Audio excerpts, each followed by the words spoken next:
Hello students, you are watching a physics class on chapter electricity. So today our topic is electroscope. If a question arises, what is electroscope?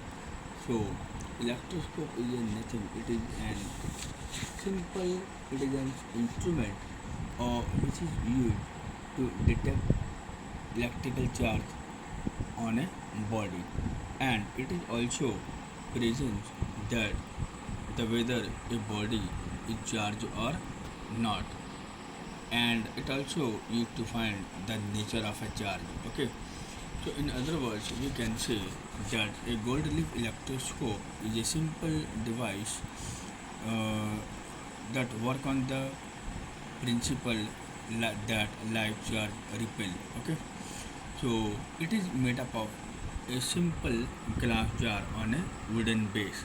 So at the top there is a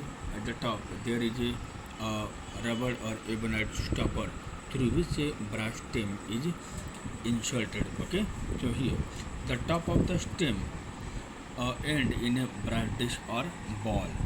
At the lower end there hang two thin gold leaves, or maybe you may take aluminum foils, okay, such that they can move away from each other. Clear?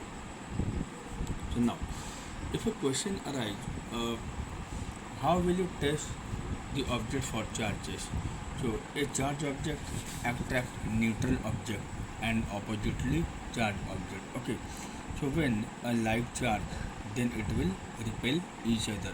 So therefore we can say that the repulsion is the surest test for detecting whether an object is charged or not. Okay, so one is the important thing is that the conduction method of testing.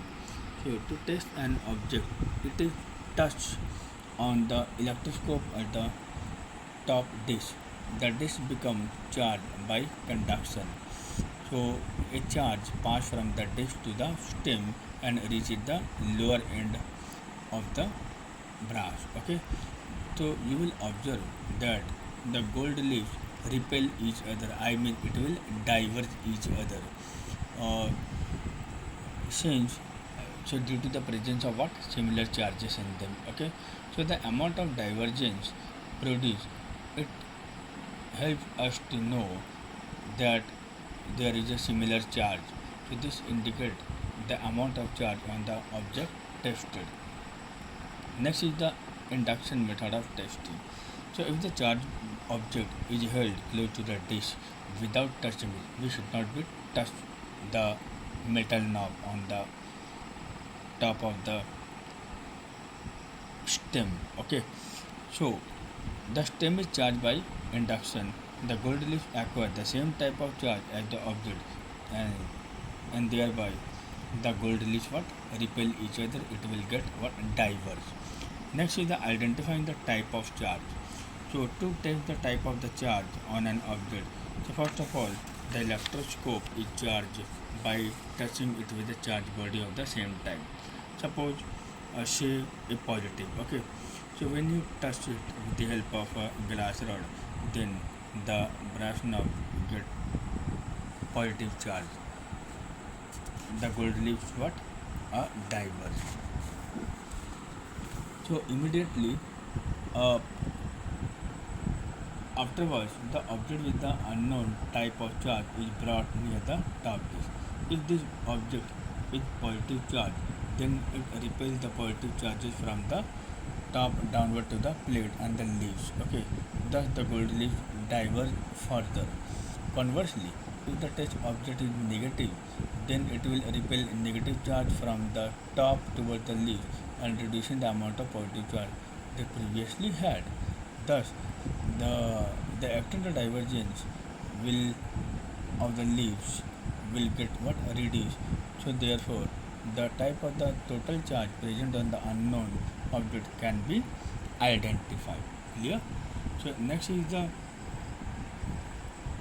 lightning.